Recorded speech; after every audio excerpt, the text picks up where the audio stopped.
Good morning everyone, আমি Asima daily blogging চ্যানেলে আবার একটি নতুন ভিডিওতে জানালাম আপনাদের সকলকে আবারও একবার স্বাগত।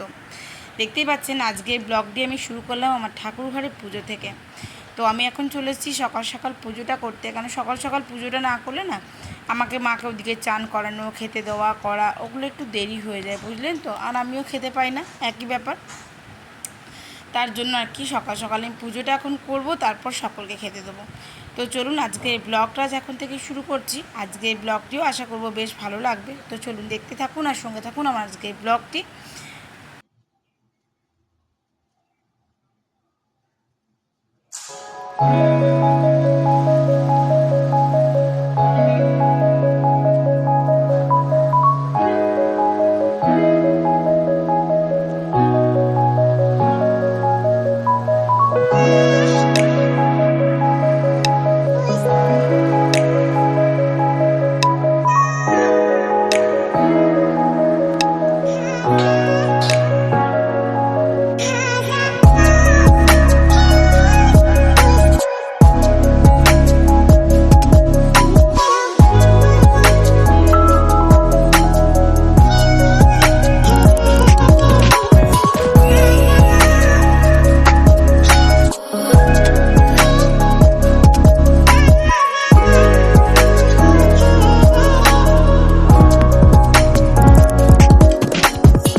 দেখুন একবার, রুম আমার,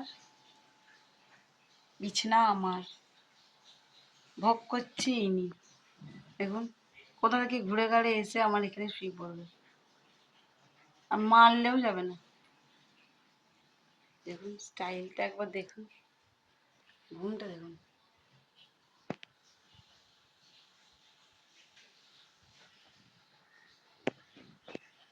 আচ্ছা আমার পুচি কি কিউট না, দেখুন। পুচি, পুচি। এখন বাজলে ঘুরিতে 12টা 25। পুচি নিচ্ছে ঘুম।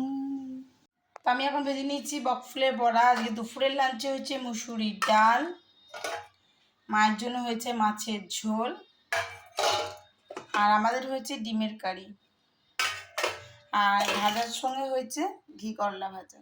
তো চলুন মাকে দুপুরের লাঞ্চটা এবার রেডি করে দিই।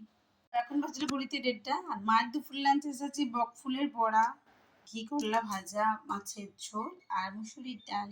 কেমন লাগলো? হ্যাঁ, গুড ইভিনিং, শুভ সন্ধ্যা। অনেকক্ষণ পর আবার আপনার সঙ্গে ভিডিওটা কন্টিনিউ করতে চলে আসলাম। সো এখন টাইম হয়ে গেল 8:48, আর আজকে আমি বানাবো এখন চিলি চিকেন। যেহেতু চিলি চিকেনের রেসিপিটা আগে আমি আপনাদের সঙ্গে শেয়ার করেছি, তার জন্য আবার রিপিট করলাম না। তো করতে থাকবো, আপনারা একবার দেখতে থাকবেন আমি কীভাবে করছি না করছি। তো এদিকে দিদি আমাদেরকে পরোটাটা করে দিয়ে চলে গেছে, আর মায়ের জন্য 2 পিস রুটি, কারণ মা খাবে রুটি। তো এখন আমি করবো, আমার অনেকক্ষণ থেকে গাটা গুলাচ্ছে, বমি লাগছে। তো আমি এখন খাচ্ছি এই যে চিড়া, একটু চিড়েটা খাই। আর ওটা ম্যারিনেট করতে দিয়ে দিয়েছি আমি চিকেনটা। তো করা হয়ে গেলে তারপর আমি চিলি চিকেনটা বানাবো। কাটাকুটি হয়ে গেছে, আমাদের দিদিতে মিলে কাটাকুটিগুলো করে নিয়েছি। আমি বললাম তুমি আমাকে কেটে দিয়ে চলে যাও, আবার এটা আমি করে নেবো।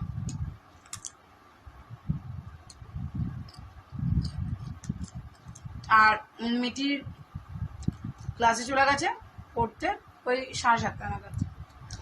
তো চলো দুটি চিড়েটা খাই, তারপর রান্নাটা করবো, তোমাদের সঙ্গে শেয়ার করবো। তো অবশ্যই সঙ্গে থেকো আর দেখতে থাকো।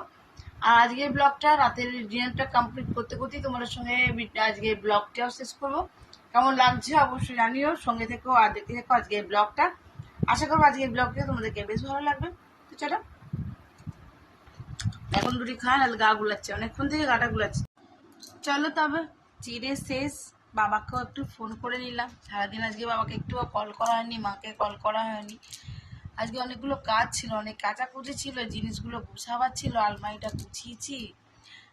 তো চলো বন্ধুরা, আমি চলে এসেছি এখন রান্নাঘরে, দেখতেই পাচ্ছ। আর রান্নাঘরে এসে আমি কি কি রেডি করে নিয়েছি একবার তোমাদেরকে দেখায়।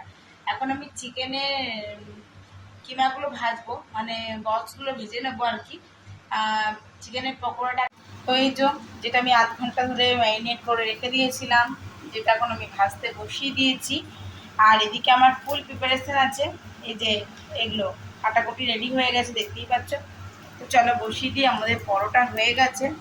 বলছি দিদি আমাদের জন্য সকলের জন্য পরোটা বানিয়ে দিয়েছে। না, মাকে দিইনি, অনেকে ভাববা হয়তো সবার বলেছি বলে মায়ের জন্য রুটি করিয়েছি। বলছি দিদি মায়ের জন্য রুটি করে দিয়েছে আর আমাদের জন্য পরোটা দিয়ে দিয়েছে। আর আমি বললাম যে আমি চিকেনটা করে নেবো। আজ আমাদের বৈশাখী দিদিও বললো আমি এখন যাবো ঘরে গিয়ে আমিও চিকেন বানাবো। তো চলো আমিও ঝটপট চিলি চিকেনটা করি, তোমাদের সঙ্গে শেয়ার করবো অবশ্যই। তো একদম হয়ে যাক, তারপর তোমার সঙ্গে দেখাচ্ছি। আচ্ছা দেখো, আমি বড়াগুলো কিন্তু খুব বেশি হার্ড করে ভাজছি না, যার জন্য যাতে বেশি বেশ ভালো করে জুসি থাকে আর কি। আর কড়া হয়ে গেলে না একদম ভালো টেস্ট আসে না, যার জন্য দেখো আমার এরকম করে ভাজাগুলো হয়ে গেছে। আমি এবার এগুলো তুলে নেবো, তেলটাকে ভালো করে আমি ছেঁকে নিয়ে তুলে নেবো। তো যেহেতু এই কড়াইটার মধ্যে মানে বানানো যাবে না, তার জন্য আমি এটা থেকে চেঞ্জ করে নিলাম। এই যে প্রতিটা বড়া আমার এখানে ফ্রাই করা হয়ে গেছে, আমি কড়াই চেঞ্জ করে নিয়েছি। তো আমি এখন জলটা শুকতে দিয়েছি, জলটা শুকিয়ে যাক। আর এখানে সমস্তগুলো আমার দেখো কেটে, ওই দেখো। তো চলো আমি ওগুলো একটু ফ্রাই হতে দিয়ে দিই ঝটপট, কড়াইটা একটু শুকিয়ে যাক। তো আমি এখানে দিয়ে দিয়েছি ক্যাপসিকাম, টমেটো আর পেঁয়াজ, সাথে রসুন আর আদা কুচি। এবার আমি এটাকে ভালো করে একটুখানি সটে করে নেবো। তো দেখতেই পাচ্ছ আমার চিলি চিকেন একেবারে রেডি হয়ে গেছে। আর আমি গার্নিশিংয়ের জন্য একটুখানি উপর থেকে চিলি ফ্লেক্স আর একটু সাদা তিল দিয়ে গার্নিশিং করে দিয়েছি। এদিকে আমি খাবো একটুখানি বেগুন ভাজা দিয়ে, তার জন্য বেগুনগুলো কাটা ছিল। তো আমি বেগুনটা একটু ভেজে নিই ঝট করে, কড়াইতে তেল দিয়ে আমি আবারও বেগুনগুলো ভেজে নিয়েছি।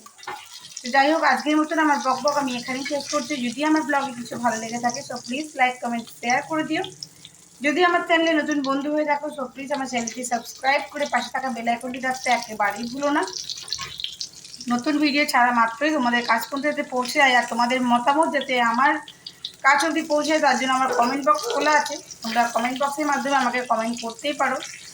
ভিডিও কেমন লাগছে কিছু জানাবার থাকলে অবশ্যই জানাতে পারো। তাহলে আজকের মতন এইটুকু, আবার একটি নতুন ভিডিওতে তোমাদের সঙ্গে দেখা হচ্ছে। ততক্ষণের জন্য বিদায়, টাটা, গুড নাইট।